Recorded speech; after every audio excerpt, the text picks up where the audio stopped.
യേശുവെ നന്ദി, യേശുവെ സ്തുതി, യേശുവെ ആരാധന. ഹല്ലേലൂയ.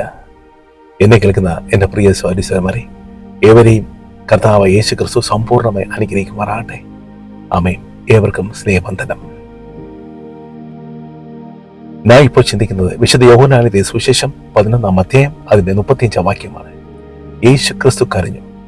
സുവിശേഷ ഭാഗത്തെ ഏറ്റവും ചെറിയ വാക്യമാണ്, എന്നാൽ സർവവും നിറഞ്ഞിരിക്കുന്നു, സർവവും അടങ്ങിയിരിക്കുന്നു. യേശു സ്നേഹിച്ച 3 വ്യക്തികളായിരുന്നു ലാസറും മറിയയും മാർത്തയും. ഇവർ 3 പേരും സഹോദരന്മാരായിരുന്നു. ഇവർ താമസിച്ചിരുന്നത് ബെഥാനിയ എന്ന ഗ്രാമത്തിലായിരുന്നു.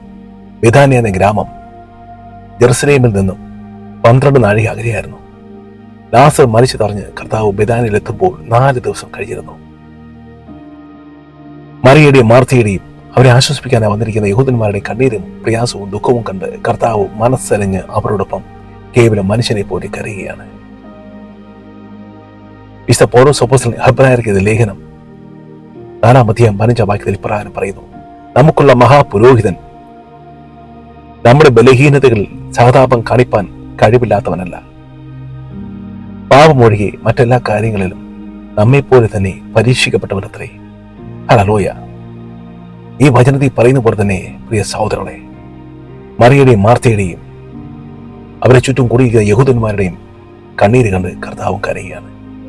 നമ്മുടെ ജീവിതത്തിലും നമുക്കും പ്രയാസവും ദുഃഖവും ദുരിതവും ജീവിതത്തിൽ വരുമ്പോൾ, നാം കരയുമ്പോൾ, നമ്മുടെ എല്ലാമായ നമ്മുടെ മഹാപുരോഹിതനായ കർത്താവും കരയും. പ്രിയ സഹോദരങ്ങളെ, കർത്താവ് അവരോട് പറഞ്ഞു, ലാസറിനെ അടക്കിയിരിക്കുന്ന ഗുഹയിലെ കല്ല് മാറ്റുവിൻ. അവന്റെ സഹോദരിയായ മാർത്ത പറഞ്ഞു, കർത്താവേ, അവനെ അടക്കി 4 ദിവസം കഴിഞ്ഞിരിക്കുന്നു, ദുർഗന്ധം വച്ചു തുടങ്ങിയിരിക്കുന്നു. കർത്താവ് പറഞ്ഞു, മാർത്തേ, വിശ്വസിച്ചാൽ നീ ദൈവത്തിന്റെ മഹത്വം കാണും. അവർ കല്ല് നീക്കി ലാസറിനെ കർത്താവ് ജീവിതത്തിലേക്ക് മടക്കി കൊണ്ടുവന്നു. ഒരു സാധ്യതയുമില്ലായിരുന്നു പ്രിയ സഹോദരനെ. ശരീരം ജീർണിച്ചു തുടങ്ങിയിരിക്കുന്നു, ദുർഗന്ധം വമിച്ചിരിക്കുന്നു. അവിടെയും കർത്താവ് അത്ഭുതം പ്രവർത്തിച്ചു, ലാസറിനെ ജീവിതത്തിലേക്ക് മടക്കി കൊണ്ടുവന്നു. നമ്മുടെ ജീവിതത്തിൽ എന്ത് പ്രശ്നമായിക്കോട്ടെ, നാം ഒരു സാധ്യതയുമില്ലെന്ന് തള്ളിക്കളഞ്ഞ മറന്നു കളഞ്ഞ ഏത് വിഷയമായിക്കോട്ടെ, പ്രിയ സഹോദരനെ, ഇന്ന് രാത്രിയിൽ കർത്താവിൽ വിശ്വസിച്ച് അർപ്പിക്കുക. വിശ്വസിച്ചാൽ ഇന്ന് നീ, എന്റെ സഹോദര സഹോദരി, ഇന്ന് നീ ദൈവത്തിന്റെ മഹത്വം കാണും.